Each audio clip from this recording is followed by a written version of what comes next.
Ciao ragazzi! Siamo pronte per una pastiera napoletana. Andiamo! Alors Livia, dis-nous, de quoi avons-nous besoin pour faire une bonne pastiera napoletana? Moi que je suis un vrai napoletana, je te dis. Farine, du lait, beurre, zeste de citron, sucre, arôme de fleurs d'orange, vanillina, des œufs, canditi, fruits confits en français, et ricotta. Moi aussi je veux goûter, attends. Très Ah, bon, c'est très bon. ricotta fresca. Et après, les grano cotto. Alors le grano cotto, donc on n'en trouve vraiment pas en France. Enfin, il faut que je continue les recherches, mais en gros c'est du blé cuit. Il nous faudra aussi un petit peu de cannelle. Alors, on y va? Andiamo. Andiamo. Alors là, on a préparé tous nos ingrédients pour la pâte. On va prendre notre farine. On va l'étaler sur notre plan de travail. On va aller faire un petit puits au milieu. On va commencer à y mettre nos œufs, le sucre. On va commencer à battre un petit peu. Et on ajoute notre beurre qui est bien mou. Là, c'est là où il va falloir que je commence à mettre les mains. On y va. Il faut aller zester notre citron. Vous zestez beaucoup? La moitié.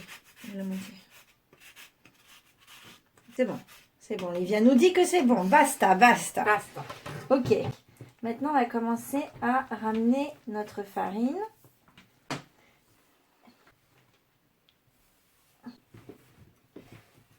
Et à la fin, ça c'est la pasta frolla. Il s'appelle comme ça. Ah, la pasta flora est pronta. Exactement. On va aller l'emballer dans un film plastique qu'on va mettre au réfrigérateur pendant 1 heure. Alors là, on se prépare pour la deuxième phase. Livia, petit focus sur la ricotta romana. Tu l'achètes à un traiteur italien ou au marché. Et au pire des cas, si vraiment on ne trouve pas chez votre traiteur, vous pouvez prendre la ricotta fraîche qu'on trouve en supermarché. On commence par verser notre lait, ainsi que notre blé cuit. Bon, j'ai été aspergée de lait. Non, c'est pas vrai. Si. On a mis à feu doux. On va également ajouter une petite cuillère à soupe de sucre et une petite pincée de sel. On va également maintenant ajouter un peu d'arôme de fleurs d'oranger. Vous ajoutez aussi un peu de cannelle. On laisse bouillir tranquillement pendant 10 minutes. Quand le blé est prêt, vous le déposez dans un récipient que vous mettez au réfrigérateur. On sépare les blancs des jaunes. Dans un autre récipient, on va mettre notre sucre avec nos œufs, nos jaunes d'œufs. On va commencer à faire blanchir. L'énergie napolitaine. On ajoute un petit fur et à peu de mesure. fleurs d'orange. Là, on a ajouté la fleur d'oranger. Maintenant, on va mettre la ricotta.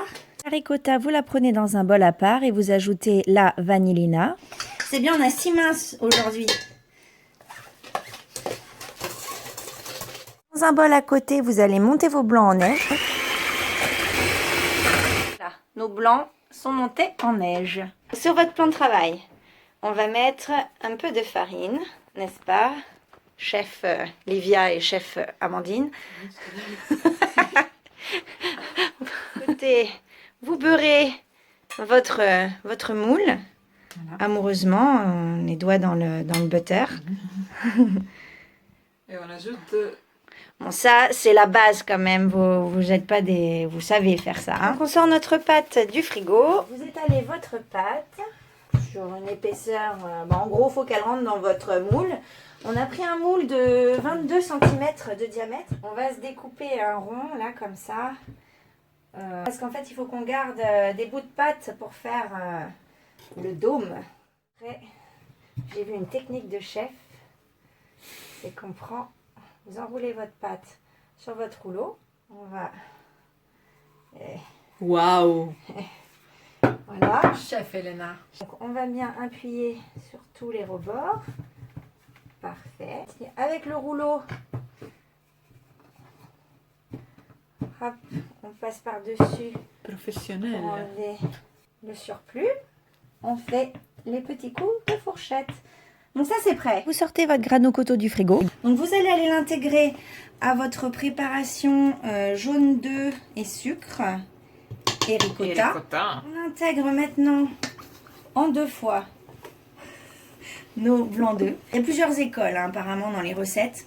Soit vous montez vos blancs, vous n'êtes pas obligé, mais ça donne un côté un peu plus aérien au gâteau. Mais pour certains puristes, bon, il ne faut pas le faire. Voilà, on va peut-être se faire taper, mais... On ajoute nos fruits confits. Alors, on rajoute à la fin un peu de zeste de citron pour la fraîcheur. Allez, hop. Maintenant, on va faire nos bandes. Nos bandes pour la décoration. Tu l'as dit à l'italien, la décoration. La décoration, si. Donc, on prend notre pâte qu'on va réétaler. Donc, vous versez votre mélange. La pastiera. Alors, on va faire des bandes. Ça, c'est pour celle du milieu. Magnifique. Ça tourne. Ma che bella! Bellissima! On va aller enfourner à 180 degrés, donc environ pendant 80 minutes. Et voilà, la pastira sortie du four. Vous la laissez refroidir et après on dégustera tout ça.